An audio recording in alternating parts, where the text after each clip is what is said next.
আসসালামু আলাইকুম দর্শক, শুভেচ্ছা নিন। আপনাদের সবাইকে স্বাগত জানাচ্ছি আমি কনক সারোয়ার। আজকের অনুষ্ঠানে দর্শক, এনসিপির উপর হামলা হয়েছে হবিগঞ্জে। ছাত্রদল, স্থানীয় ছাত্রদল ব্যাপক হামলা চালিয়েছে এবং কেন্দ্রীয় নেতাদের মধ্যে সার্জিস আলম এবং নাসিরুদ্দিন পাটোয়ারি আহত হয়েছেন। অনেক অসংখ্য নেতাকর্মী আহত হয়েছেন এবং বেশ বর্বরোচিত হামলা বলবো। বিএনপি সরকার ক্ষমতায় আসার পরে বিরোধী দলের উপরে এই জাতীয় একটি হামলা নিয়ে সবাই আসলে কিছুটা ক্ষুব্ধ বা বিব্রত বলা চলে। কারণ প্রধানমন্ত্রী যা বলছেন, প্রধানমন্ত্রী যেভাবে চাচ্ছেন, তার দলের নেতাকর্মীরা সেই বার্তাটি বুঝতে পারছেন না। এখন বলা হচ্ছে নাসিরুদ্দিন পাটোয়ারি এমন সব কথা বলেন যেগুলো সহ্য করার মতো না। তো যার জন্য তারা নাকি পেটাচ্ছেন, তার জন্য তারা নাকি এভাবে হামলা করছেন। তো এই বিষয়টা নিয়ে এই যে এনসিপির উপর যে হামলা, এই হামলাটি আসলে কি বার্তা দিচ্ছে? হাসিনা পরবর্তী যে বাংলাদেশ আমরা চেয়েছিলাম বা যে রাজনীতি চেয়েছিলাম, সেই জায়গাটায় কি বার্তা দিচ্ছে? এবং বাংলাদেশে বেশ কিছু ঘটনা ঘটছে। আপনারা জানেন যে শাহাবুদ্দিন চুপ্পু তড়িঘড়ি পদত্যাগ করেছেন। পাশাপাশি আ বেশ কয়েকজন সেনা কর্মকর্তা আটক হয়েছেন। বেশ কিছু আম আ মামলা কাজ চলছে। শাপলা চত্বরের ঘটনার বিচার শুরু হয়েছে। গতকাল এই ঘটনায় লতিফ সিদ্দিকী গ্রেপ্তার হয়েছেন। আর এজাহারভুক্ত আসামি। তো সব মিলিয়ে আমরা আজকে কথা বলবো। আমার সঙ্গে যোগ দিচ্ছেন আপনাদের অত্যন্ত প্রিয় মানুষ, প্রিয় মুখ, আমার চ্যানেলের নিয়মিত অতিথি মেজর সুমন আহমেদ। সুমন ভাই, আপনাকে স্বাগত জানাচ্ছি আজকের অনুষ্ঠানে। আসসালামু আলাইকুম। ওয়ালাইকুম আসসালাম সুমন ভাই। সুমন ভাই, তো যেমনটি বলছিলাম যে এনসিপির উপরে যে হামলা, এই বিএনপি আসলে কি বার্তা দিতে চায়? মানে মানে নাসিরুদ্দিন পাটোয়ারি অনেক কথা বলছে। আমরা আমরা আমরা জানি সেটা ইলেকশনের আগে পরে বা সে ৫ই আগস্টের সময় থেকে সে একটু কি বলবো, মানে আ আ ধরেন এই জাতীয় কথা, ধরেন পলিটিক্যালি ইরেসপন্সিবল স্পিচ যদি বলি আমি, এই জাতীয় কথা, উস্কানিমূলক কথা, অনেক রকমের কথা বলছেন। কিন্তু তার জন্য কি এভাবে হামলা করতে হবে এনসিপির উপরে? যেই ছেলেগুলো না হলে মানে হাসিনার পতন হতো না, যে ছেলেগুলো নিজের জীবনকে উৎসর্গ করে দিয়েছিল আ দেশের জন্য, সেই ছেলেগুলোকে আপনি এইভাবে এখন পেটাবেন? আপনার সমালোচনা করে বা আপনাকে খারাপ ভাষায় কথা বলে এইজন্য? ৫ই আগস্টের পরে তাদের অনেকে বিভ্রান্ত হয়েছে, অনেকে চাঁদাবাজি করছে, অনেক রকমের অপকর্মের সঙ্গে যুক্ত ছিল। কিন্তু তাই বলে কি আমরা জুলাই ২৪ এ তাদের অবদানকে ভুলে যেয়ে ২ বছরের মাথায় এসে তাদের উপর এভাবে টর্চার করব, এভাবে হামলা করব? মানে কি বার্তা? আপনার বিশ্লেষণটা একটু শুনি। প্রথমেই বলে নিই, এনসিপির রাজনৈতিক দর্শন, জি। এনসিপির রাজনৈতিক দর্শন বা পার্টি হিসেবে এনসিপির আমি বড় কোনো ভক্ত না। হুম। তো সেই অবস্থান থেকে, নিরপেক্ষ অবস্থান থেকে আমি বলি, অ্যাকচুয়ালি আমার কাছে অন্তত জুলাইয়ের যেই স্পিরিট বা জাগরণ, সেটা কিন্তু এনসিপির কোনো নেতা, অন্য কোনো দলের নেতার থেকে আমি পাই নাই, বা আমার কাছে ওই ধরনের কিছু মনে হয় নাই। এটা ছিল জনতার একটা সংগ্রাম, জনতার অর্জন। যদি দুই একটা জায়গায় বলতে হয়, হয়তো আমি মনে করব সানজিদার সেই বক্তব্যটা, যে পিছনে পুলিশ সামনে স্বাধীনতা, এই ধরনের কিছু জিনিস স্বতঃস্ফূর্তভাবে যারা আসছে, তাদের জিনিসটা আমাকে এবং অন্য অনেকে উদ্বুদ্ধ করছে, জীবন দেওয়ার জন্য তাদেরকে উদ্বুদ্ধ করছে। তো এনসিপির লিডারশিপ, অন্যান্য ব্যাপারে আমার কোনো বিরাগ অনুরাগ কিছুই নাই। বাট একটা জিনিস চিন্তা করেন, এনসিপির যে জনসংযোগ যেটার উপরে হামলা হয়েছে, সেটা তো কোনো নির্বাচনী কিছু ছিল না, সেটা কোনো প্রতিবাদ সভা ছিল না, কোনো হরতাল ভাঙচুর কিছু ছিল না। সেই অবস্থায় সেখানে এখন এটা হয়তো বিএনপি বলার কোনো স্কোপ নাই, বিকজ আইডেন্টিফাইড হয়েছে তারা স্থানীয় বিএনপি তো ঠিক না, ছাত্রদল, যুব দলের লোকজন তারা এই চেষ্টা করছে। আপনার প্রশ্ন হচ্ছে তারা কেন করছে এবং সেটা কি বার্তা দেয়? কেনর জায়গাটাতে আমার মনে হয় আপনি অনেকখানি কভার করে দিয়েছেন।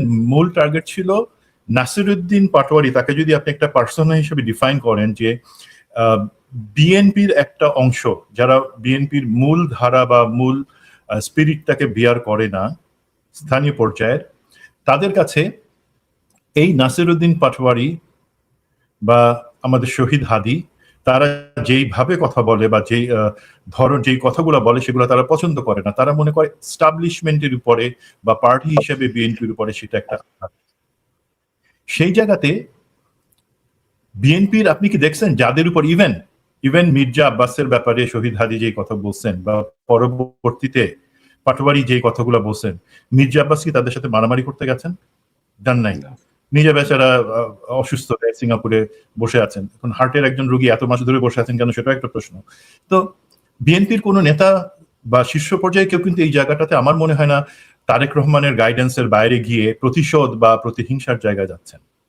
এটা হচ্ছে কিছু লোক যারা এই সমস্ত কাজ করে মনে করতেছে তারা নজরে আসবে পার্টির হাইকমান্ডের, তারা বলবে না পাটোয়ারিরে পিটাই দিছি, সার্জিসে পিটাই দিছি। আর বার্তা যেটা তারা দিতে চাচ্ছে ওই লোকজন, আমি বিএনপির কথা বলছি না, যারা এই কাজটা করতেছে তারা বার্তা দিতে চাচ্ছে যে এনসিপি তোমাদেরকে আমরা মাঠে দাঁড়াইতে দিব না। বিএনপি এতদিন পরে 17 বছর পরে ক্ষমতায় আসছে, আমরা ছাত্রদল, আমরা ধান খেতে ছিলাম, আমরা পাট খেতে ছিলাম, আমরা গর্তে ছিলাম, তোমরা গুপ্ত হয়েছিলা, বাট এখন আমাদের সময়, আমরা এখন সামনে আসবো এবং রাজপথ আমাদের, সরকার আমাদের, এই বার্তাটা দিতে চাইতেছে। পার্টি হিসেবে বিএনপি কোনো বার্তা দিতে চাইতেছে না, সেটাই ফেইলিয়ার। মানে দেখেন, আপনাকে দুইটা জিনিসের একটা অ্যাকসেপ্ট করে নিতে হবে, বিএনপি টপ লিডারশিপ থেকে শুরু করে এই গ্রাসরুটের যারা এই কাজটা করতেছে, এটা একটা অর্কেস্ট্রেটেড বা সমন্বিতভাবে এনসিপি এবং শিবিরের উপরে এই জিনিসগুলো হচ্ছে।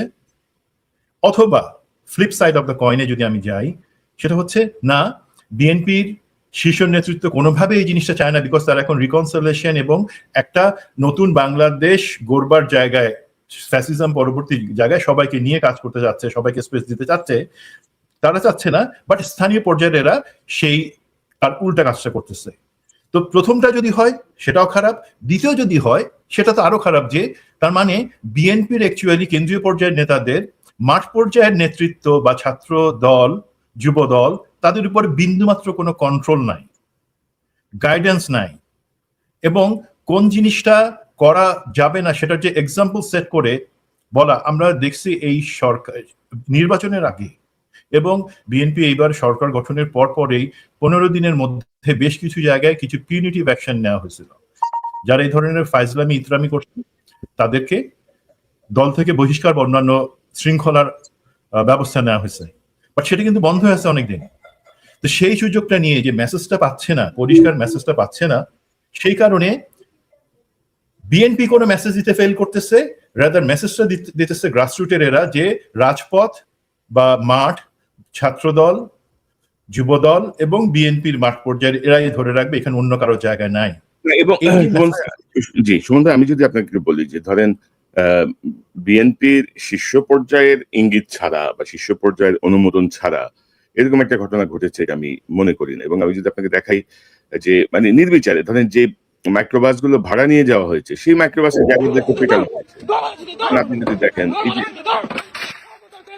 এত অশ্লীল গালাগালি সেখানে হচ্ছিল, যেভাবে মারতেছিল, যারা পেটাচ্ছিল তারা ধরেন এই যে ছাত্র দলের মানে অনুষ্ঠানের কি বলে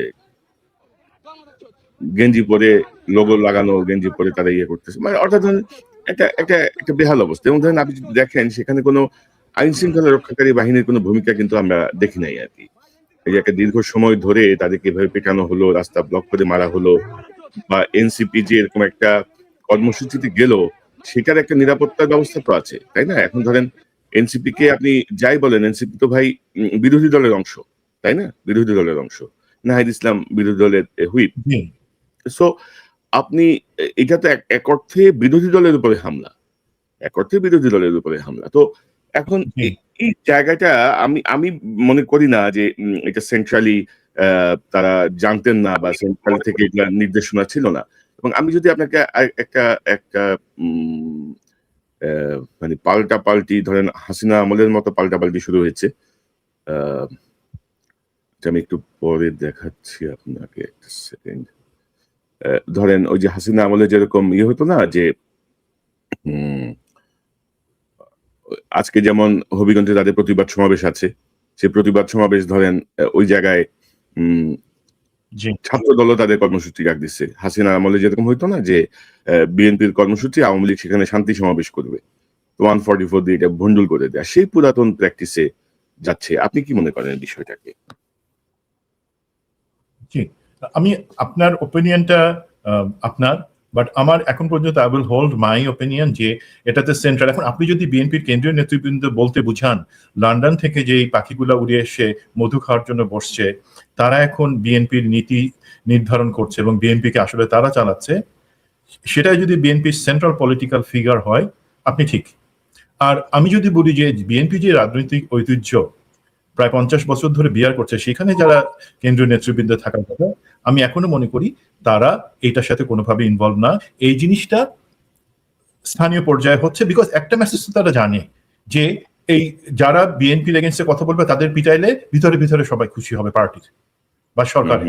এখন এই ডেঞ্জারটা বুঝতে পারতেছে না। এখন ধরেন এই ক্ষেত্রে লাভটা কার হয়েছে?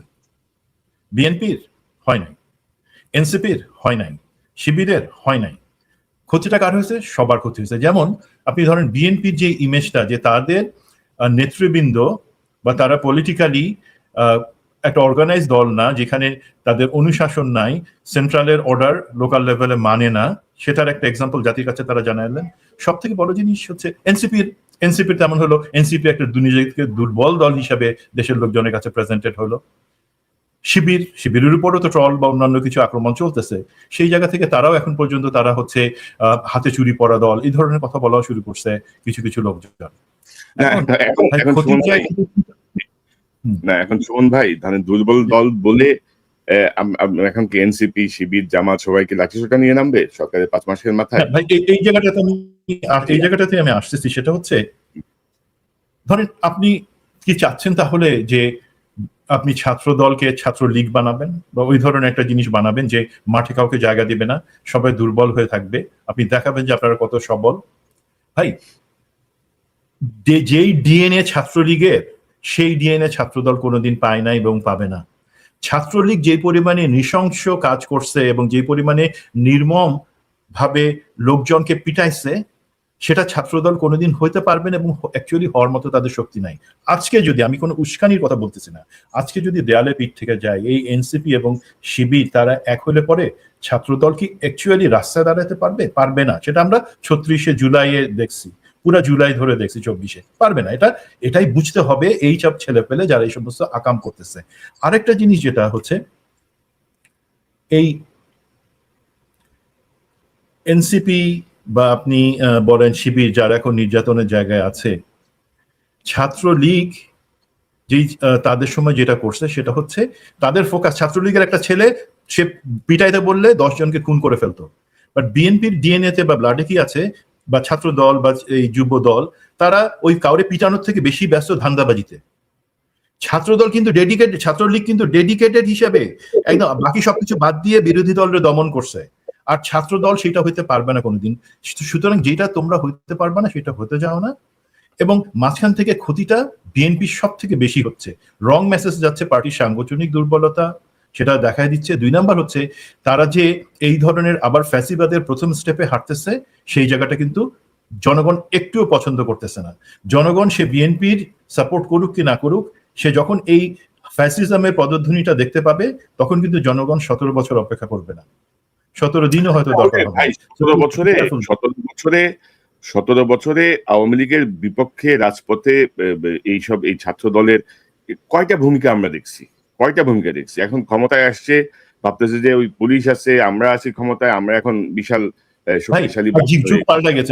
আপনি যে পাটোয়ারির কথা বলতেছিলেন, পাটোয়ারি অবশ্যই তার ভাষার স্বাধীনতার অভাব আছে, বাট এটা আমাদেরকে একই সাথে স্বীকার করতে হবে, জুলাই আমাদেরকে নতুন ভাষা শিখাইছে, আন্দোলনের রাজনীতির নতুন ভাষা। অবশ্যই আমি আশা করবো স্বাধীনতা থাকবে, বাট এই নতুন ভাষাটা অ্যাকসেপ্ট করে নিতে। বাট এই পুলিশ দিয়ে কি হবে বলেন তো ভাই? পুলিশ যদি থাকেও, আমরা দেখছি না জুলাইতে পুলিশ থাকলে কেউ কি বাঁচতে পারছে এখানে? আর যদি এতই তোমাদের হ্যাডম থাকে, এতই তোমরা পরিৎকর্মা হও, তাহলে ভাই যখন বেগম জিয়াকে মইনুল রোডের বাসা থেকে বের করে দেওয়া হইলো, অথবা 10 ট্রাক এই বালুর ট্রাক নিয়ে ওনাকে রাজনৈতিক কর্মসূচি করতে দেওয়া হলো না, তখন তোমাদের এত শক্তি কোথায় ছিল? তোমরা এই ফালতু লাফায় না। আমরা জানি তোমাদের শক্তি কতটুকু, জোর কতটুকু। তোমাকে জনগণের কাছে অপ্রিয় হয় না। জাতীয়তাবাদী যে জায়গাটাতে আমরা পথ চলা শুরু করছি, সেই জায়গাটাতে থাকতে দাও আমাদের। আর ধরেন সুমন ভাই, এরা এখন যেটা করতেছে, এটা কিন্তু অ্যাকচুয়ালি আমি যতটুকু বিলিভ করি যে প্রাইম মিনিস্টারও বিব্রত হওয়ার কথা। প্রাইম মিনিস্টার একটা নতুন পলিটিক্স এর কথা ভাবছেন। এবং আমি যেটা বলছিলাম আপনাকে যে এই যে বিবৃতিটার কথা, যে জাতীয়তাবাদী ছাত্র দল হবিগঞ্জ জেলা, তারা আগামী 29শে জুলাই বুধবার হবিগঞ্জ জেলার সকল উপজেলা, পৌরসভা, শিক্ষা প্রতিষ্ঠানে বিক্ষোভ মিছিল করবে। তো আজকে সেখানে এনসিপির আপনার আছে, প্রতিবাদ সমাবেশ আছে এই হামলার প্রতিবাদে। তো সেখানে ভাই কেন তোমাদের ঠেলাঠেলি করতে হবে? কেন তোমরা ঠেলাঠেলি করো না? তোমরা কি সেই আওয়ামী কালচার, সেই বিষয়টাকে আবার পুনরায় আনতে চাও, এবং এখন পর্যন্ত আমরা কোনো দলীয় কোনো প্রতিক্রিয়া দেখি নাই। আমি আরেকটা প্রসঙ্গে আপনাকে একটু দেখাতে চাই। আপনারা জানেন যে সাম্প্রতিক সময়ে এই বক্তব্যটা শুনি, সাম্প্রতিক সময়ে প্রধানমন্ত্রীর রাজনৈতিক সহকারী হিসেবে যোগ দিয়েছেন রাশেদ খান, গণ অধিকার পরিষদের নেতা রাশেদ খান। তার একটা বক্তব্য আপনাকে একটু শোনাই। প্রধানমন্ত্রীর যে আস্থা এবং বিশ্বাস মানে এতটাই বেশি, আমি হয়তো ভেবেছিলাম যে অন্য কোনো জায়গায় দায়িত্ব দিবে, তিনি সরাসরি আসলে আমাকে রাজনৈতিক দায়িত্ব দিয়েছেন। রাজনৈতিক সংস্কৃতি পরিবর্তন, ইতিবাচক রাজনীতির সূচনা এবং একই সাথে সরকারকে প্রটেক্ট করা, সরকারের বিরুদ্ধে যে ষড়যন্ত্র সেগুলোকে ইনশাল্লাহ আমরা নস্যাৎ করতে পারবো। সরকারকে ব্যর্থ করার যে অপচেষ্টা সেগুলোকেও ইনশাল্লাহ আমরা নস্যাৎ করতে পারবো। আমরা চাই বাংলাদেশ এগিয়ে যাক, সবার আগে বাংলাদেশ। তো এই যে সরকারকে নস্যাৎ করার যে অপচেষ্টা, রাশেদ খানের ভাষায় কোট আন কোট, সেটাকে ব্যর্থ করার জন্য যেই প্রচেষ্টা, তার অংশ হিসেবে কেউ কেউ মনে করেন যে প্রধানমন্ত্রীর রাজনৈতিক সহকারীর বিশেষ নির্দেশনাতে এই ঘটনাটি সংঘটিত হয়েছে, যে হবিগঞ্জের পরে সবাই সতর্ক হয়ে যাবে যে যেখানে যাবে সেখানে মাইর খাবে, কারণ এইভাবে হবে না। আমার কাছে কিন্তু অ্যাকচুয়ালি অডিও টেপ আছে, যেটা আমি বিব্রত হবে অনেক পক্ষে, সেই জন্য এই যে ভিপি নূর মার খাইছিল না আমাদের অন্তর্বর্তী সরকারের সময়, এক সময় এই পুরা জিনিসটার পিছনে কলকাঠি কে নাচছিল জানেন? এই রাশেদ খান।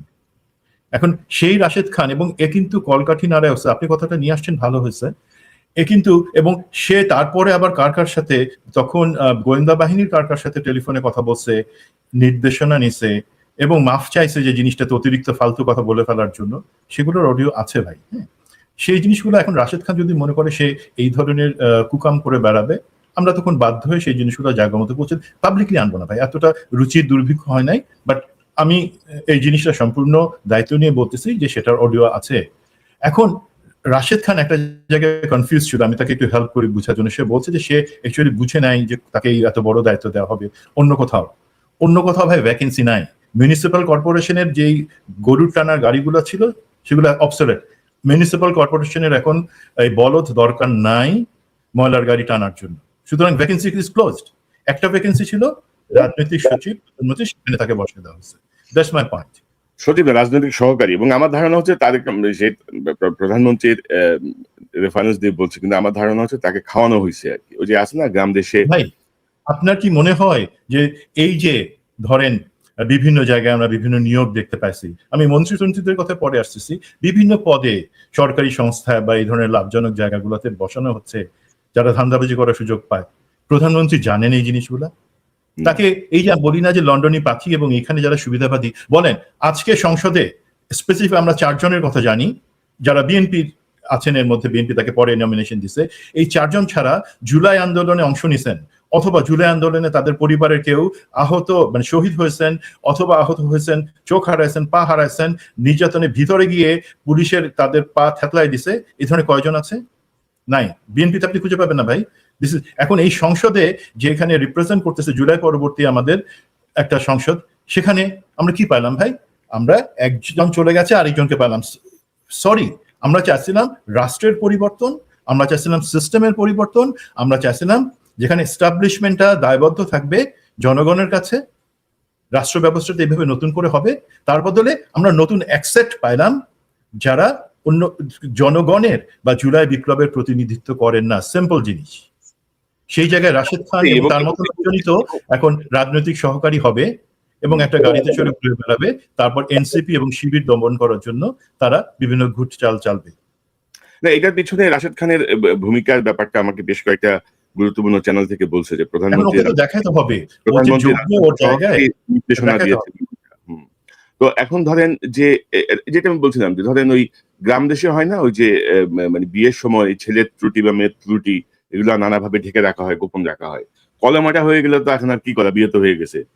তো রাশেদ খান জাতীয় লোকজনদেরকে আসলে খাওয়াই দেওয়া হয়, মানে বিভিন্ন গ্রুপ ইন্টারেস্টে এগুলো মানে পাঞ্চ করে দিয়ে দেওয়া হয়, এবং তাদের সাথে তস হয়, নিয়োগ হয়ে গেছে, এখন তুমি বাদ দিলেও ওনার একটা মনে করবে যে কেন বাদ দিব, বা আছেন এরকম বিষয়গুলো।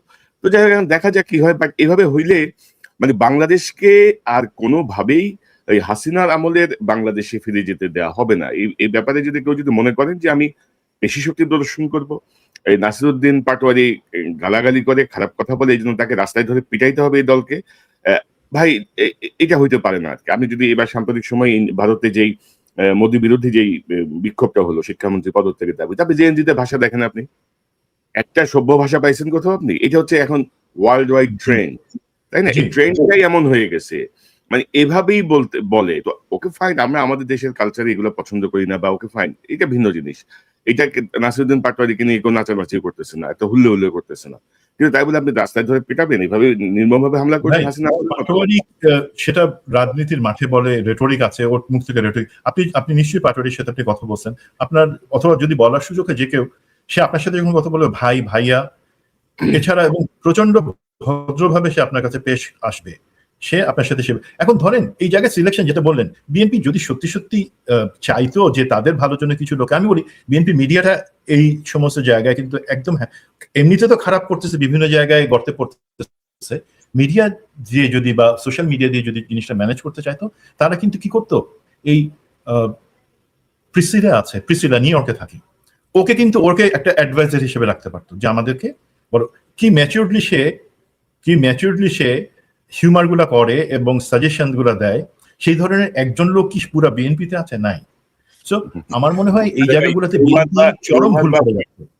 হিউমার বা উইট বোঝার মতো কতজন আছে, এটা নিয়ে আমার যথেষ্ট সন্দেহ আছে আর কি। আর ধরেন মানে মিডিয়া তো ধরেন ফ্যাসিস্ট মিডিয়া আরো শক্তিশালী হচ্ছে, আরো নতুন নতুন মানে ফ্যাসিস্ট মালিকদেরকে নতুন নতুন মিডিয়ার অনুমোদন দেওয়া হচ্ছে। তো মানে একটা অদ্ভুত একটা অবস্থা। আমার মাঝে মাঝে মনে হচ্ছে প্রধানমন্ত্রী আসলে মানে কিছু ব্যক্তির দ্বারা বৃত্তবন্দী হয়ে পড়েছেন। মানে উনি চেষ্টা করছেন ওনার মতো করে, কিন্তু ওনার বাইরে ওনার অগোচরে এমন সব ঘটনা ঘটছে বা ঘটানোর চেষ্টা হচ্ছে যেগুলো দায় ইনফ্যাক্ট প্রাইম মিনিস্টারের ঘাড়ে যেয়ে পড়বে, এবং আলটিমেটলি মানে সকল দোষের ভাগিদার কিন্তু ওই যে প্রাইম মিনিস্টারই হবেন। তো এখনো আপনি যখন প্রধানমন্ত্রী হিসেবে দায়িত্ব নেন, সরকারকে পরিচালনা করেন, দেশকে পরিচালনা করেন, আপনি যে মধু খাবেন তার সাথে সাথে আপনাকে তো এই বিষটুকু অ্যাবজর্ব করতে হবে। এটাই তো হচ্ছে বিউটি, যে আপনি কেন আপনার পর্যন্ত যেই কাজটা আপনি করতেছেন না সেটার দায় আপনার পর্যন্ত কেন আসবে? আপনি কেন হুইপিং করেন না? হুইপ সংসদে আছে, তার বাদে সত্যি সত্যি চাবুক দিয়ে শাসন কেন করেন এই সমস্ত লোকজনকে যারা আপনার নাম ভাঙা এই কাজগুলো করতেছে? সেটা তো আপনার দায়িত্ব। এটা তো কোনো ট্র্যাজেডি না যে আপনার উপর চলে আসতেছে। এটা আপনারই নিশ্চিত করবার কথা যে আপনার উপর এই দায়িত্ব, এই অভিযোগগুলা সাথে আপনাকে জড়ানো যাতে না হয়, যেটা আপনি করেন নাই সেটা আপনারই দায়িত্ব। এবং সুমন ভাই ধরেন ওনার সরকারের কিছু মন্ত্রী আওয়ামী লীগের পালার চেষ্টা করতেছে, আওয়ামী লীগের পালতেছে ভিতরে। এই যে হবিগঞ্জের জিকে ঘোষ, তার অনেক ব্যাপার আছে, কিন্তু সে যেভাবে আওয়ামী লীগকে আপনার প্রমোট করছে, আওয়ামী লীগকে ব্যাক অফ করছে আফটার 5th অগাস্ট, তো এরকম বহু লোক আছে কিন্তু। এবং ধরেন যে মানে আমি আসলে খুব মানে অবাক হই এই বিষয়গুলো যে, এবং আপনি যদি দেখেন যে সাম্প্রতিক সময় আরেকটা অদ্ভুত সিদ্ধান্ত নিয়েছে যে 18 জন মন্ত্রীর পুলিশ প্রোটেকশন প্রত্যাহার করে নিছে। আরে ভাই, বাংলাদেশ কি এখনো সেই পর্যায়ে গেছে যে আপনি আওয়ামী লীগের যে সিচুয়েশন বা সার্বিক যে আইন শৃঙ্খলা পরিস্থিতি, আপনি 18 জন মন্ত্রীর পুলিশ প্রোটেকশন কেন প্রত্যাহার করলেন? কি ঘোড়ার ডিমের খরচ এটাতে? আমি তো বুঝলাম না, তাই না? এবং ধরেন একজন মন্ত্রী বা একজন এই উপদেষ্টা, তারা যতটুকু মিটিং অ্যাটেন্ড করতে হয়, যত জায়গায় যেতে হয়, আপনি তো ভাই এই প্রোটেকশনটা, এই সাপোর্টটা না পাইলে তো আপনি প্রপারলি কাজ করতে পারবেন না। ভাই আমি আপনাকে এই জায়গায় একটু ভিতরে জিনিস বলি, ইফ ইউ অ্যালাউ। সেটা হচ্ছে খরচের যে জিনিসটা আছে সেটা বলা হয়েছে, এবং প্রধানমন্ত্রী তারেক রহমান নিজেই যেহেতু একটা এক্সাম্পল সেট করতে চাচ্ছেন যে উনি কৃচ্ছতা সাধনের জায়গায় আমাদের অ্যাকচুয়ালি ইকোনমিটা যাতে নোজ ডাইভ না করে। আরেকটা জিনিস কিন্তু হচ্ছে যে পুলিশের স্বল্পতা, যে এমনিতে তো অনেকগুলাই পালাই গেছে, যেগুলা আবার অনেকে কাজ যোগ দেয় নাই, তো সেই ধরনের একটা সমস্যা ছিল। এখন এখানে দুইটা জিনিসেরই আমি উত্তর দিয়ে দিচ্ছি। এক নম্বর হচ্ছে খরচ আপনি কতটুকু কমাবেন। খরচ যদি কমাইতে হয় সত্যি সত্যি, আপনি কেন বলেন না যে বাংলাদেশে যে সমস্ত ব্যবসায়ী বা যারা অথবা আমলা যারা তাদের ছেলে মেয়েকে 4 থেকে 5 কোটি টাকা খরচ করে বিদেশে পড়াচ্ছেন, তাদেরকে এক্সট্রা সেই পরিমাণ টাকা আবার ট্যাক্স হিসাবে জনগণের তহবিলে জমা দিতে হবে। যদি আপনি জানেন নিশ্চয়ই 50,000-এর উপরে আছেন আমলা এবং ব্যবসায়ী এবং রাজনীতিবিদ যারা তাদের ছেলে মেয়েকে এখানে পড়ান, অসুবিধা নেই, বাইরে পড়ান বাংলাদেশে। তাতে এখন আর যদি তারা না পড়াইতেন তাহলে হতো কি, তাহলে বাংলাদেশের তারা পড়তে বাধ্য হতো এবং বাংলাদেশের শিক্ষা ব্যবস্থাটার উন্নতি হতো। আর যেহেতু আপনারা উন্নতি চান না, আপনারা পড়াইতেই চান বাইরে, ঠিক আছে পড়ান, বা সেই ক্ষেত্রে আপনারা যে পরিমাণে খরচ টাকা আপনারা বাইরে পাঠাচ্ছেন সেই পরিমাণে টাকা এক্সট্রাকারে দিবেন। 2 নাম্বার হচ্ছে পুলিশের স্বল্পতা। তারপর ধরেন আমি বলি যে বিদেশ সফর, যে আমি ইংলিশ বলা শিখবার জন্য বিদেশ যাব অন্যান্য কিছু, সেই জায়গায় আপনি বাদ দেন, সেই জিনিসগুলো অনেক টাকা বেঁচে যাবে। ওই শুধু ব্যবসায়ীদের কাছ থেকেই আপনি ওই ছেলে মেয়েকে বিদেশ পড়ানোর টাকাটা নেন, আমি আপনাকে গ্যারান্টি দিয়ে বলতে পারি আপনার 50,000 কোটি টাকা গভর্নমেন্টের এক্সচেকারে জমা হবে, যেটা দিয়ে আপনি অন্তত আপনি 1 কোটি মানুষের ভাগ্য চেঞ্জ করে দিতে পারবেন। নেক্সট ভাই বলি, জি বলেন, আপনি বলেন। রাজনীতিবিদদের ছেলেমেয়েরা কোথায় পড়ে? সেটাতে আমি বললাম ব্যবসায়ী, রাজনীতিবিদ এবং সরকারি কর্মকর্তা। ব্যবসায়ী, রাজনীতিবিদ এবং সরকারি কর্মকর্তা। এখন বাংলাদেশের রাজনীতির গুণগত পরিবর্তন কিভাবে আসবে, শিক্ষা ব্যবস্থা কিভাবে ভালো হবে যদি আমি তাদেরকে বাইরে পাঠাই? যদি আমি বাংলাদেশের এই চুপ্পু যতবার চিকিৎসার জন্য বাইরে গেছে বা এই ধরনের অজুহাত করে যারা বাইরে গেছেন, সেই সাথে রাষ্ট্রের যে ক্ষতি হয়েছে সেই টাকা দিয়ে আমরা কয়টা আধুনিক হাসপাতাল এবং দাতব্য হাসপাতাল বানাতে পারতাম। আমাদের হসপিটাল সিস্টেম উন্নত হবে না, চিকিৎসা সেবা উন্নত হবে না, শিক্ষা ব্যবস্থা উন্নত হবে না, বিকজ যারা আমাদের দেশটা চালায় সিস্টেম এইভাবে বানায় নিছে ভাই। তারা তো বাইরে পড়ে, ছেলে মেয়েদের বাইরে পড়ায়, হানিমুন বাইরে করে, লেজার ট্রিপ বাইরে করে এবং চিকিৎসা বাইরে নেয় সরকারের টাকায়। সরকারের কি অন্য টাকা আছে? আমার আপনার টাকায় সেই রিক্সাওয়ালা যে গ্রাম ছড়ায় আয় করে তার টাকায় সে বাইরে গিয়ে চিকিৎসা নিচ্ছে। সেই রিক্সাওয়ালার অবশ্যই অধিকার আছে চুপ্পুকে সামনে ডেকে কান ধরে উঠবস করানো, তুই আমার টাকায় কিসের জন্য বাইরে গিয়ে চিকিৎসা নিয়েছিস, চিকিৎসার নাম করে কেন? মে মাসের 19 এবং 20 তারিখে লন্ডনে গিয়ে তারেক সিদ্দিকী, রেহানা এবং সাইফুল আলম আলমের সাথে তোরা 2 দিন ধরে মিটিং করছিস, কেন আমার টাকায় সেটা করছিস? ওরে ডেকে কান ধরে উঠবস করায় থাপড়ায় এই জিনিসগুলো জিজ্ঞাসা করা উচিত। এবং আনফরচুনেটলি ধরেন এটা নিয়ে আমি একটু কাজ করছি, ধরেন আপনি যাদের নাম বললেন তারিক সিদ্দিক, রেহানা সাথে মিটিং এর পাশাপাশি বিএনপির এক মন্ত্রীও সেখানে ছিল। এই জিনিসটা তো বিএনপির মন্ত্রী ছিল, এটা জি অবশ্যই ছিল, এবং তিনি কি কোন অজুহাত দেখায় সেখানে গেছেন এবং তার মুখ থেকে এখন বেশি বেশি বুলি বাইরে হচ্ছে যে চুপ্পুকে কিছু করা যাবে না, সেটার লিঙ্ক পাবলিক বুঝে। ভাই আপনি যেটা জানেন তার অর্ধেক হলো পাবলিক জানে। কিন্তু এখন আমি এই প্রসঙ্গ শেষ করি, পুলিশের স্বল্পতা। আপনি কি জানেন মন্ত্রী এবং এমপিদের পিছনে যে পুলিশ প্রোটেকশন যায় তার থেকে বহুগুণ বেশি পুলিশ প্রোটেকশন যায় এই আমাদের জেলায় জেলায় পুলিশ সুপার যারা আছেন, এএসপি যারা আছেন, তাদের পরিবারের বাজার করবার জন্য, তাদের বাড়িটা বাংলোটা গার্ড দেওয়ার জন্য।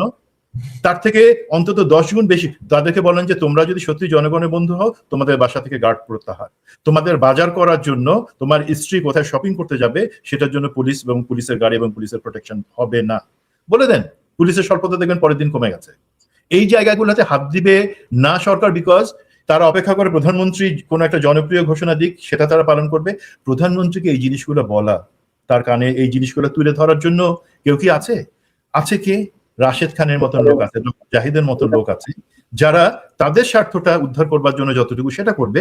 আসল যে কাজ যেটাতে জনগণের দুর্দশা লাঘব হবে, রাজনৈতিক দল হিসেবে সরকারে যাওয়া বিএনপি সে সাকসেসফুল হবে, সেটা তার হইতে দিবে না। না, এটাই ভেরি মাচ আনফরচুনেট আর কি, যে ধরেন যেই জাতীয় মানুষজন মাননীয় প্রধানমন্ত্রীর পাশে থাকার কথা ছিল, তাকে অ্যাডভাইস করার কথা ছিল, তার সামনে সাহসের সাথে তুলে ধরার কথা ছিল, আমরা দেখছি যে অনেকটা ওইদিকে যাচ্ছে, যে কিছু বললেই না এটা তো প্রধানমন্ত্রী জানে না, এটা তো ওনা না, এটার জন্য উনি না, এইসব আবার শুরু হয়েছে আর কি। তো আমরা একটু অন্য প্রসঙ্গে যাই। ধরেন এই যে আমরা দেখছি সাম্প্রতিক সময়ে বেশ কিছু সেনা কর্মকর্তা গ্রেপ্তার হয়েছেন। এর মধ্যে কক্সবাজারের ওই যে কমিশনার ইকরামের কে যে নির্মমভাবে হত্যা করা হয়েছিল, মানে তার মেয়ে টেলিফোন লাইনে থাকার সময় মেয়েটা যখন বলে যে আব্বু তুমি কাঁদতেছো কেন, তারপরে গুলির শব্দ, সেই ব্রিগেডিয়ার মিফতা তাকে গ্রেপ্তার করা হয়েছে। বিমান বাহিনীর একজন কর্মকর্তাকে গ্রেপ্তার করা হয়েছে। জিয়াউর রহমানের হত্যাকাণ্ডের সঙ্গে যুক্ত ছিলেন মেজর মোজাফফর, তাকে গ্রেপ্তার করা হয়েছে। তো এই বিষয়গুলো আপনি কিভাবে দেখছেন একজন সাবেক সেনা কর্মকর্তা হিসেবে?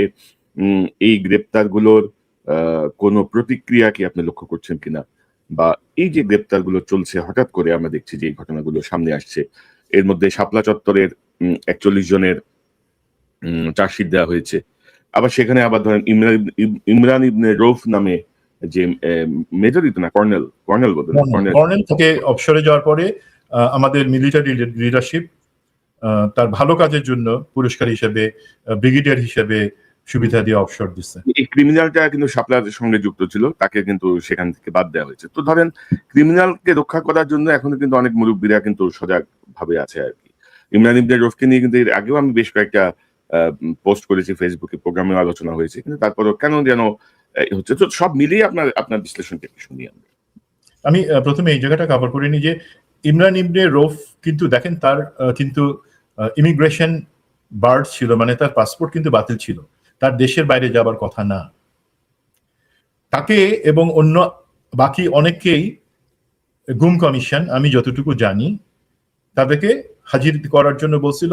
কিছু লোক হাজির হয়েছে, তাদের বিচার প্রক্রিয়ার মধ্যে আছে। কিছু লোক তো ভারতে, হাসিনা সহ বাকিরা তো ভারতে পালায় আছে, তাদের তো আসবে না কোনোদিন। বাট ইমরান ইবনে রৌফ তো দেশে ছিল, সে গুম কমিশনের আদেশ অগ্রাহ্য করে সেখানে আসে না। এবং সেই ক্ষেত্রে সম্ভবত তাকে তার গ্র্যান্ড পাপারা, তার ঊর্ধ্বতন কর্মকর্তা, তারা বলে দিছিল যে, সে সহ আরো অনেকে বলে দিছিল যে গুম কমিশনের এটাতে হাজির হওয়ার দরকার নেই, ওরা কি তোমাকে জোর করে নিয়ে যাবে, ধরে নিয়ে যেতে পারবে না, দে ডোন্ট হ্যাভ ফোর্স, সুতরাং চুপচাপ থাকো, গুম কমিশন একদিন শেষ হয়ে যাবে, তোমার ওই নিয়ে চিন্তা নাই।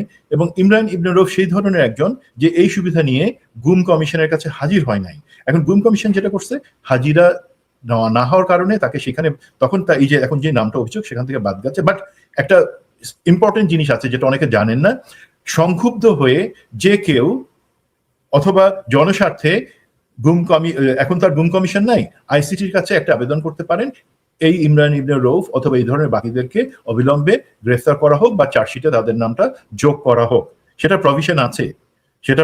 এখন আমি আপনার আসল যে প্রশ্নটা আছে যে এই সম্প্রতি যে জিনিসগুলো হচ্ছে, এখন সম্প্রতি একটা বড় চেঞ্জ আপনি খেয়াল করবেন যে আমরা জানি যে যখন গুম খুন কমিশনের দায় ডিজিএফআই এবং র্যাবে কর্মরত, মানে দায়িত্ববান যারা ছিলেন, তাদেরকে একটা নির্দিষ্ট সময়ের জায়গাতে অভিযুক্ত করে তাদের ওয়ারেন্ট ভুক্ত করে তাদেরকে এখন কাস্টডিতে আছেন তারা। সেই সময় আমরা একটা জিনিস দেখছিলাম যে একটা রেজিস্ট্যান্স, গুম কমিশন আইসিটি আমাদেরকে বলছিল, একটা খুব বড় টাসল চলতেছিল, দড়ি টানাটানি, তারা যাবে কি যাবে না, সেই অবস্থা এখন নাই ভাই। সেটা প্রথম জিনিস আমি আপনাকে বলি। যেমন আপনি সবারটা বলেন নাই, আরো ইনফ্যাক্ট 4 জন, সর্বমোট 7 জনের নামে ওয়ারেন্ট একই দিনে ইস্যু করা হয়। এখানে ওই মেজর মুজাফফর, শহীদ প্রেসিডেন্ট জিয়াউর রহমান হত্যার ব্যাপারে সংশ্লিষ্ট যার, সেই জিনিসটা আমি একটু আলাদা করে আমাকে বলার সুযোগ দিবেন। তা বাদে বাকিদের জন্য যে যারা গুম খুনের দায়ে যাদের নামে মামলা আছে, চলতেছে আইসিটিতে, তাদের অ্যারেস্ট ওয়ারেন্ট আসে এবং সেগুলা যথাযথ কর্তৃপক্ষ, সেনা, বিমান এবং পুলিশ সেই জায়গায় পাঠায় দেওয়া হয়। ডিবিকে দায়িত্ব দেওয়া হয় সেটা তামিল করবার জন্য। ডিবি যখন ফোর্সেস হেডকোয়ার্টারে যায়, এবং ইটস ভেরি গুড, এইবারে কিন্তু বা কোনো বাহিনী তাদের যেই সমস্ত সদস্যের নামে কোনো অভিযোগ বা মামলা আছে সেইখানে তাদেরকে প্রোটেক্ট করার জন্য দাঁড়ায় নাই। তারা বলে দিচ্ছে ঠিক আছে, আমরা তোমাদের এই ওয়ারেন্টটা আমলে নিচ্ছি এবং তামিল হবে। এখন তামিল হওয়ার ম্যাগনিটিউডটা আলাদা। যেমন মিফতাকে বলা হয়েছে ও ছিল বরিশালের স্টেশন কমান্ডার, ওকে বলা হয়েছে ও এসে রিপোর্ট করছে, ওকে ধরে নিয়ে আসা বা কোনো কিছু, এটা হচ্ছে এক্সাক্ট জিনিস, তুমি আইনের কাছে চলে আসো। এবং সে এখন সেনা হেফাজত কাস্টডিতে আছে। এয়ারফোর্সের যেই officer wing commander Saif, Ilias আলীর ব্যাপারে, যাকে যেখানে জিয়াউল হাসান যেটা মাস্টার মাইন্ড ছিল, এক্সিকিউটর ছিল, সেটার ব্যাপারে তাকে আনা হয়েছে। এবং সেই ক্ষেত্রেও যখন বিমান কর্তৃপক্ষ, বিমান বাহিনীকে বলা হয়েছে, বিমান বাহিনী বলছে ওকে আমরা ওয়ারেন্ট পাইলাম, তামিল করব। এবং সেই হিসাবে তাকে তার বাসা থেকে নিয়ে অফিসার্স মেসে গার্ড সহ রাখা হয়েছে সেখানে। এবং যখন প্রতি ক্ষেত্রে বলা হয়েছে যে যখন তার মামলার ডেট পড়বে বা আদালতে হাজির হতে হবে, সে অবশ্যই যাবে, সেটা আমরা নিশ্চিত করবো। এখন জিনিসটাতে আর বেশি দড়ি টানাটানি হতে দরকার হচ্ছে না, আমরা দেখতেছি যে, এবং বাকি যে জায়গাগুলোতে আরো কিছু অফিসার আছেন যারা হয়তো রিটায়ার্ড, তাদের ক্ষেত্রে কিছু কনফিউশন আছে, ওনারা গ্রেফতার হয়েছেন কি হন নাই, প্রত্যেকে ইনফ্যাক্ট ওয়ারেন্টের আওতায় গ্রেফতার হয়েছেন, অ্যারেস্টেড। বাট অ্যারেস্টেডের এখানে স্ট্যাটাস কি? তারা কি বাসায় অ্যারেস্টেড, তারা কি কোথাও কনফাইন্ড আছেন, কারো কাস্টডিতে আছেন, নাকি তারা জেলখানার ভিতরে আছেন, সেটা ডিফার করে প্রকার ভেদে। বাট এটুকু নিশ্চিত করি, এই ক্ষেত্রে কোনো বাহিনী কোনো প্রতিরোধ বা কোনো কিছুতে যায় নাই, বরঞ্চ তারা কোঅপারেট করে বলছে যে ঠিক আছে। বাট সমস্যা হলে এই জিনিসটা একটু লো লাইটে যেটা থাকার কথা, দু এক জায়গায় এটা নিয়ে একটু সোশ্যাল মিডিয়াতে খুব বেশি নোংরামি হচ্ছে। না, নোংরামির জায়গাতে আমি একটা জিনিস বলতে চাই আপনাকে। ধরেন একজন খুনি, একজন গ্রেপ্তারি পরোয়ানা জারি হওয়ার পরে একজন যে খুন করছে সে শুধুমাত্র বাহিনীর অফিসার হিসেবে অথবা সাবেক কর্মকর্তা হিসেবে তার থাকার কথা হচ্ছে থানা হাজত থেকে জেল হাজতে, জেলখানায়, সেখানে তাকে জামাই আদর দেওয়ার যে প্রচেষ্টা, এটাকে তো ভাই মানে ভাই এই প্রশ্নটা, যে এই প্রশ্নটা আপনার প্রশ্ন, এই প্রশ্নটা আপনার প্রশ্ন, এটা হচ্ছে জনগণের প্রশ্ন। এই বৈষম্য কেন? আপনি বেটার এই কোশ্চেনটা নতুন চিফ প্রসিকিউটর মিস্টার আমিনুলকে জিজ্ঞাসা করেন। উনি কোন জায়গায় কতটুকু স্ট্রং বা কতটুকু নতজানু সেটা মিস্টার আমিনুলকে জিজ্ঞাসা করেন। আমরা এই জায়গায় অনেক টায়ার্ড হয়ে গেছি। ভাই বলেন তো, এই গুম খুনের দায়ে অভিযুক্ত যারা, সেটা নিয়ে আপনি কথা বলছেন, আমি কথা বলছি, আমরা যতবার কথা বলছি বাকি সবাই মিলে কি ততবার কথা বলছে? না।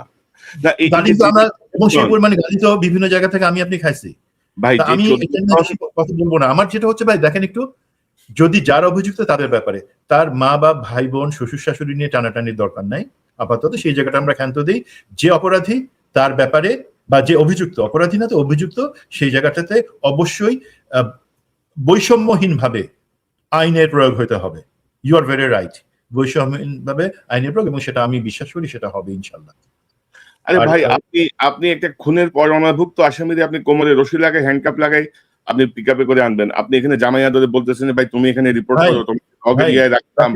হয়তো দেখেন সে ইউজ করতেছে, হয়তো দেখেন তার মানে আর্মি মেস থেকে ভালো খাবার যাচ্ছে, বিমান বাহিনীর মেস থেকে ভালো খাবার যাচ্ছে। এই জামাই আদর তো ভাই এই বাংলাদেশের থেকে আরেক বিশাল বৈষম্য রে ভাই। এবং দেখেন আমি আপনাকে একটু বলি, এখানে মন খারাপের কিছু নাই। আমি আপনাকে একটা এক্সাম্পল দিই। এখানে ইমরান ইবনে রৌফের কথা বলতেছিলেন, তাকে যখন সেনা সদর থেকে তখনকার adjutant general brigadier major general Hakimuzzaman বললো যে আসলে কোথাও তো যাওয়ার দরকার নাই, বাসা থাকো, তোমার কি জোর করে নিবে, তুমি ক্যান্টনমেন্টের ভিতরে আছো, তুমি এলপিআরে। এই জিনিস তাকে ভরসা দেওয়া হয়েছে এবং নিশ্চিত করা হয়েছে তাকে কেউ পুলিশ বা গুম খুন কমিশনের সাথে সংশ্লিষ্ট কেউ যাতে তাকে অ্যারেস্ট না করতে পারে বা তাকে সেখানে হাজিরাতে নিয়ে যায়। আর আমাকে যখন এই খুনি জিয়াউল হাসান নিজে থেকে 4টা মামলা যুবলীগকে দিয়ে দেয়, আমার পিছনে পুলিশ লাগাই দিয়েছে আমাকে অ্যারেস্ট করার জন্য, আমি তখন সেনা কর্তৃপক্ষকে বললাম যে আমি ক্যান্টনমেন্টের ভিতরে আছি, আমি একজন এলপিআর, আমি রিটায়ার করছি, জোর করে এখন চলে যাচ্ছি আমি। তো সেই জায়গা থেকে আমাকে কিভাবে পুলিশ এই মিথ্যা মামলা বাইরে নিয়ে যায় তারা ধরে? তখন আমাকে সেনা কর্তৃপক্ষ বলছে না পুলিশ যদি এক সুনির্দিষ্ট মামলাতে থাকে এবং পলিটিক্যাল প্রেশার আছে, তোমাকে তো আমরা প্রোটেক্ট করতে পারবো না। বই মানে ইমরান, আমি খারাপ কাজ করছি হাসিনার বিরুদ্ধে দাঁড়াই বিডিআর হত্যার প্রতিবাদ করে, আর ইমরে রৌফ বিডিআর এর 200 জনকে খুনি জিয়াউল হাসানের হাতে তুলে দিয়ে তাদেরকে মেরে শাপলা চত্বরে মিনিমাম 61 অফিসিয়ালি, উপরে 250 জনকে মেরে, এবং ঢাকা সাব জেলের পাশে 6 জনকে উঠাই নিয়ে মেরে, সে ভালো কাজ করছে বলে তার পুরস্কারে তাকে সেনাবাহিনী তাকে প্রোটেকশন দিছে, গুমখুন কমিশন বা পুলিশকে ওয়ারেন্ট দিয়ে তাকে হাজির করতে বাধা দেয়, তাকে সেফলি কিভাবে ইমিগ্রেশন পার করাই দিচ্ছে যখন তার পাসপোর্ট বাতিল, তার ইমিগ্রেশন তো বন্ধ, কিভাবে তাকে বিদেশ পাঠিয়ে দিল, এবং শুনতেছে বিদেশ গিয়ে সে নাকি এখন বলতেছে যে আমার জন্য কিলিং স্কোয়াড সে তৈরি করতেছে আমাকে শেষ করে। আরে ভাই, বুলেট তো আল্লাহ ঠিক করে দিচ্ছে কোন বুলেটটা আমার জন্য, সামনে থেকে সুমন ভাই। এবং মানে আমি যদি একটা জিনিস যোগ করি যে ইমরান ইবনে রৌফ হচ্ছে সেই কর্মকর্তা যে সে মেজর হিসেবে তারেক রহমানকে বাসা থেকে পিক করছিল, সে ডিজিএফআইতে সে সময় ছিল সম্ভবত, এবং সেই যে অপমানজনক ব্যবহার করছে তারেক রহমানের সাথে, তার চোখ মুখে ওই যে কালো কাপড় বেঁধে, মানে খুবই হিউমিলিয়েট, গাড়ির পিছনে বসাই চোখ বেঁধে রাখছে। তারেক রহমান বলছেন যে আমার অসুবিধা হচ্ছে, এই ইমরান ইবনে রৌফ বেয়াদবের মতো তাকে বসে চোখ খোলা যাবে না। তো এর কোন শ্বশুর টশুর আছে বোধহয়, শ্বশুর বেয়াই কেসও আছে আর কি। ভাই মামা আছে, তার মামা আছে, আসল জায়গায় তার মামা ছিল, যে কারণে গুম খুন কমিশন তাকে নিয়ে বেশি আগাতে পারে নাই। অসুবিধা নাই, দেখি কার কত বড়, ওই যে বলে না একটা শব্দ আছে না হ্যারাম, তার তো কত বড় হ্যারাম আমরা দেখবা না, অসুবিধা নাই ইনশাল্লাহ। তো এবং ধরেন আমি বারবার যেটা বলতে চাচ্ছিলাম যে এই যে 14 জন না 15 জনে যে গুমের অভিযোগে ক্যান্টনমেন্টের ভিতরে সাবজেল ঘোষণা করে রাখা হয়েছে, আজ শিওর যে তারা সেই সাবজেলে আছে? আমার কাছে ইনফরমেশন তো সেটা বলবে না, কিন্তু তারা তো খুব স্বাভাবিক জীবনযাপন করতেছে ক্যান্টনমেন্টের ভিতরেই। জি, এটা আসলে নিশ্চিত হওয়ার অফিসিয়ালি স্কোপ খুব কম আমার কাছে। যদিও আপনি যে লাইনে কথাটা বলছেন যে আপনার কাছে হয়তো এই ধরনের কোনো কথা আসছে, তারা অ্যাকচুয়ালি তাদের পরিবারের সাথে মিট করছেন বা পরিবারের সাথে কিছু সময় থাকছেন বা বিভিন্ন সুবিধা পাচ্ছেন, এটা আমার কাছে আসছে। বা তাদেরকে আমি বলছি যে ভাই তোমরা আমাকে সেটা প্রমাণ হিসেবে দাও, বা যেখানে দেবার তাদেরকে বলো যে এটা ঠিক না। তো দেখা যাক ভাই, যদি এই ধরনের কোনো কিছু আমি নিশ্চিত হতে পারি সেটা আমি আপনাকে জানাবো। বাট আপনাকে জানানোর থেকে, জনগণকে জানানোর থেকে ইম্পর্টেন্ট হচ্ছে যাদের এটা দায়িত্ব, তাদের যদি সামান্যতম লজ্জা থাকে তারা ওই রাস্তাটা বাদ দিবে। ভাই লজ্জা না, ভাই লজ্জা না, মানে কারো অনুরাগ বা বিরাগের তোয়াক্কাও আমরা করতেছি না। আমরা যেটা করতেছি, একজন অপরাধী তাকে যেভাবে ট্রিট করতে হবে তাকে সেভাবে ট্রিট করতে হবে। সে কি ইউনিফর্মের লোক, তার কি লম্বা দাড়ি আছে, সে কি জুব্বা পরে, সে কি 5 ওয়াক্ত নামাজ পড়ে, সে কি অমুকের সন্তান, সে কি অমুকের আত্মীয়, এইসব বিবেচনা দিয়ে আমরা বোধহয় আইনের শাসন বা ন্যায় বিচার যেটা, সেটি আমরা প্রতিষ্ঠা করতে পারবো না। এবং আপনি যদি দেখেন যে বর্তমান সেনাবাহিনী প্রধান থেকে শুরু করে আমাদের প্রাইম মিনিস্টার সবাই কিন্তু ন্যায় বিচারের কথা বলেন, ইসলামের কথা বলেন, নানা কথা বলেন। তো ইসলামের যে ন্যায় বিচার বা ন্যায় বিচার বলতে যা বোঝায়, এইসব কর্মকাণ্ড কিন্তু ন্যায় বিচারকে সমর্থন করে বলে আমার মনে হয় না। আপনি মেজর মোজাফফর জিয়াউর রহমানের হত্যাকারী, তার ব্যাপারে কিছু বলতে চাচ্ছিলেন? জি, মেজর মোজাফফর এর আগে কিন্তু মনে আছে যে lieutenant general Masud, lieutenant general Mamun Khaled, তাদেরকে অ্যারেস্ট করা হয়েছে এবং সেক্ষেত্রে আমরা দেখতেছিলাম যে প্রতিটা জায়গায় 1-11 শহীদ প্রেসিডেন্ট জিয়া, অন্যান্য সবকিছুতে তাদেরকে মাখানো হচ্ছে। এখন যে জিনিসটা হচ্ছে, মেজর মোজাফফরকে অ্যারেস্ট যেটা করা হয়েছে সেটা হচ্ছে অ্যাকচুয়াল রাইট। এবং আমি সবসময় বলি যে কিছু জিনিস, শহীদ প্রেসিডেন্ট জিয়াউর রহমান হত্যা এবং 1-11 এই দুইটা নিয়ে একদম সম্পূর্ণ নিরপেক্ষ বিচার বিভাগীয় কমিশন গঠন করা হয়ে একটা সিনক্রোনাইজ ওয়েতে জিনিসটাতে কাজ করা উচিত। আমাদের এই জিনিসটাতে অনেক কিছু জানার এবং কাজ করার আছে। মেজর মোজাফফরকে কিন্তু আপনি শুনে হয়তো কষ্ট পাবেন, ওনাকে অ্যাকচুয়ালি এই জিনিসটা অ্যারেস্ট করা, যে অভিযুক্ত আছে শহীদ প্রেসিডেন্ট, এবং অভিযুক্ত শুধু না, সে একজন দণ্ডিত আসামি শহীদ প্রেসিডেন্ট জিয়াউর রহমানের হত্যাকাণ্ডে 1981 সালের 30 মে। তার ব্যাপারটা কিন্তু অ্যাকচুয়ালি অনেকে জানতো যে উনি আছেন, উনি ঢাকায় আছেন বা ভারতে যাওয়া আসা করেন। বাট যেই মুহূর্তে তাকে একজন বিশেষ আমাদের সরকারে আছে, জিনিসটা একটু বুঝেন, আমাদের সরকারের একদম মোটামুটি উঁচু জায়গায়, আমি বিএনপি বলতেছি না, আমি বলতেছি সরকারের একদম উঁচু জায়গার একজনের সাথে উনি দুইবার দেখা করছেন গত মাসে আলাদা করে, এবং একটাতে উনি ফজরের আগে গিয়ে ফজরের 1 ঘন্টা পরে বের হয়েছেন, যেটা একটা সম্পূর্ণ অস্বাভাবিক সময় কারো বাসায় যাওয়ার। এটা যখন ডিজিএফআই জানতে পারে, ডিজিএফআই প্রধানমন্ত্রীর অনুমতি নিয়ে তাকে গ্রেফতার করে, এসবিকে দিয়ে তাকে গ্রেফতার করা হয়। এখন তাকে গ্রেফতারের আগে অন্যান্য যে জায়গাগুলোতে বলার, এবং সরকারের ভিতর থেকে একটা অংশ, শক্তিশালী অংশ, তারা কিন্তু তাকে যাতে গ্রেফতার না করা হয় সেটার অনেক চেষ্টা করছিল। ডিজিএফআই ডিজির বিরুদ্ধে তারা লেগে গেছিল, অলমোস্ট ব্যাটলের অবস্থা, যে না, তাকে অ্যারেস্ট করা যাবে না। তাদের কোথায় ব্যথা আমি জানি না, বাট কোন একটা জায়গায় হয়তো ব্যথাটা নতুন করে আসবে, সেই কারণে তারা অ্যারেস্ট করতে চায় নাই। দ্বিতীয়ত হচ্ছে, ইভেন তাকে অ্যারেস্ট করে এসবি যখন তাকে অ্যারেস্ট করে 24 ঘন্টা হেফাজতে রাখতে পারে, তার মধ্যেই প্রডিউস করতে হয় ম্যাজিস্ট্রেটের কাছে বা আদালতে। সেই জায়গাটাতেও বিকজ নিয়ম অনুযায়ী তাকে আর্মির কাছে হ্যান্ড ওভার করতে হয়, এবং আমি যতদূর আমি জানি সেই জায়গাটাও বেশ ঝামেলা হয়েছে তাকে গ্রহণ করা, এবং পরবর্তীতে তাকে চিটাগংয়ে পাঠিয়ে দেওয়া হয় একটা কারণ দেখাই। বাট আমি জানি যে এখানে তার কাছ থেকে অ্যাকচুয়ালি অনেক জিনিস জানবার আছে। স্বাভাবিকভাবে ওনার সাথে ভদ্রভাবে কথা বললে উনি সেগুলো জানাবেন। সেই জায়গাগুলো আমাদের সবাই আমরা জানি যে শহীদ প্রেসিডেন্ট জিয়াউর রহমান হত্যার পরে যে কোর্ট মার্শাল হয়েছিল, সেখানে যা যা কিছু বলা হয়েছে সেগুলো সমস্ত কিছু বানোয়াট জিনিস। জেনারেল মঞ্জুর কি চাইছিলেন, জেনারেল মঞ্জুরকে এরশাদ কি বলছিল, অ্যাকচুয়ালি যারা সেখানে গেছিল তাদের আদেশটা কি ছিল, তার মধ্যে কারা জেনারেল এরশাদের লোক ছিল যারা অ্যাকচুয়ালি শহীদ প্রেসিডেন্ট জিয়াউর রহমানকে সেখানে হত্যা করেন, কেন করেন, এবং কেন জেনারেল মঞ্জুরকে সেখানে মেরে ফেলা হলো, কেন কিছু লোককে ভারতে পালা যেতে হলো, এই জিনিসগুলো আমাদেরকে জানতে হবে। না হলে আল্লাহ না করুক সেই জিনিস আবার রিপিট হওয়ার সম্ভাবনা আছে, যেখানে একটা কনফিউশন বা ধোঁয়াশা তৈরি করে কিছু লোক, সুবিধাবাদী, এই রাশেদ খানের মতন লোকজন, তারা কিছু একটা ঘটায় দেওয়ার জন্য উন্মুখ হয়ে আছে। তবে ভাই আমি ওভারঅল প্রায় 5 মাস, প্রায় 6 মাসের কাছাকাছি সরকার, আমি যেটা দেখছি যে মাননীয় প্রধানমন্ত্রীর আশেপাশে বা বিভিন্ন জায়গায় যারা জেকে বসেছেন, যারা বিভিন্ন রকমের পরামর্শ দিচ্ছেন বা কাজ করছেন, তারা খুব বেশি তাকে ওন করছেন বলে আমার মনে হচ্ছে না। তারা প্রধানমন্ত্রীকে ওন করছেন না, বিএনপিকে তো ওন করার প্রশ্নই ওঠে না। তো মানে এ পর্যন্ত বহু ভূমিকায় প্রশ্নবোধক এবং যেটা প্রধানমন্ত্রীর জন্য আলটিমেটলি একটা ক্ষতিকর প্রভাব হিসেবে আবির্ভূত হবে। এবং জাস্ট 5 মাসের মাথায় 6 মাসের মাথায় এই যে এনসিপির উপর যে হামলা হলো, ন্যাক্কারজনক যে হামলা হলো, জুলাই মাসে তাও জুলাইয়ের 28 তারিখে যে হামলাটা হলো, সেটি কিন্তু অনেক বেশি সিগনিফিকেন্ট আমার কাছে মনে হচ্ছে। যে বিএনপির মন্ত্রীদের একটা অংশ নেতাদের কেউ কেউ জুলাইকে অস্বীকার করতে চায়। প্রধানমন্ত্রী বলেন যে জুলাই সনদের দাড়ি কমা সেমিকোলন যারা যতটুকু তারা মানে নোট অফ ডিসেন্ট যারা সাইন করেছেন সেটি বাস্তবায়ন হবে। একই সঙ্গে দুটি নির্বাচন হলো, একটি গণভোট এবং সাধারণ নির্বাচন। সাধারণ নির্বাচন বৈধ, গণভোট হচ্ছে অবৈধ, এরকম কথা বলা হচ্ছে। তো সব মিলিয়ে যে পরিস্থিতি, এই পরিস্থিতিতে আমার মনে হয়েছে যে প্রধানমন্ত্রীকে আরেকটু সজাগ এবং সতর্ক হওয়াটা খুব প্রয়োজন। মানে আপনি যদি বন্ধু কে শত্রুকে এটি যদি আইডেন্টিফাই করতে না পারেন, বা মুনাফেক যদি আপনি আইডেন্টিফাই করতে না পারেন, you will be in trouble. Suman ভাই, আপনার শেষ মন্তব্যটা শুনতে চাই। ভাই এই জায়গা থেকে আমি ক্যারি করি যে সেটা হচ্ছে কি, ধরেন এই যে একটা এক্সাম্পল হলো যে মিসগাইড করা এবং অস্বচ্ছতা, এই যে চুপ্পু যে চলে গেল, চুপ্পুকে তো যাইতে হয়েছে। আমরা অনেকদিন ধরে শুনে আসছি যে চুপ্পু চলে গেলে সাংবিধানিক সংকট বর্ণনা কিছু। এখন তো লোকে বুঝতে পারছে যে না, যেভাবে চুপ্পু গেল এত তাড়াতাড়ি টাটা বাই বাই বলার সময় পায় নাই, তার মানে একচুয়ালি ওগুলো ভুয়া কথা ছিল। বিএনপি তার নিজের প্রয়োজনে তাকে রাখছে, এখন রাখতে পারে, কিন্তু রাখতে পারে। এখন সমস্যা হলো যখন আপনি সেটাকে ভুলভাবে ব্যাখ্যা দেন জনগণকে, এবং হয়তো প্রধানমন্ত্রী তারেক রহমানকে আপনি ভুল ব্যাখ্যা দিচ্ছিলেন যে চুপ্পুর থাকার প্রয়োজনীয়তার ব্যাপারে। আবার এখন হচ্ছে কি চুপ্পুর নামে মামলা করা যাবে না, সেই ব্যাপারে সরকারের ভিতর থেকে কিছু বিভ্রান্তিমূলক তথ্য দেওয়া হচ্ছে। আমি ভাই এটা পরিষ্কার করে দিই যে বিভ্রান্তির জায়গায় বিএনপি কি ভুল করতেছে।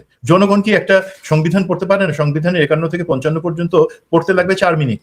সেখানে পরিষ্কারভাবে বলা আছে, প্রথম 1 মিনিটেই বলা আছে যে রাষ্ট্রপতি থাকাকালীন অবস্থায় তার যেই কৃতকর্ম সেটার জন্য তাকে তার নামে মামলা করা যাবে না, যদি বাট তার পূর্ববর্তী এবং পরবর্তী সময়ের জন্য মামলা করে, যদি সে পদত্যাগ করে অথবা তার মেয়াদ শেষ হয়ে যায়, দুই ক্ষেত্রেই তার পূর্বকালীন, রাষ্ট্রপতি থাকার পূর্বকালীন অথবা পরবর্তীকালীন সময়ের যে কোনো কিছুর জন্য মামলা করা যাবে, পরিষ্কারভাবে লেখা আছে।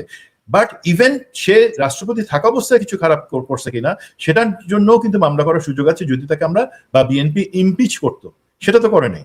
তার মানে হিসাবটা কি, যে কিছু একটা লেনদেন আছে, কুইট প্রোকো আছে, আমি তোমার টুইট চুলকাচ্ছি, তুমি আমারটা চুলকায় দাও।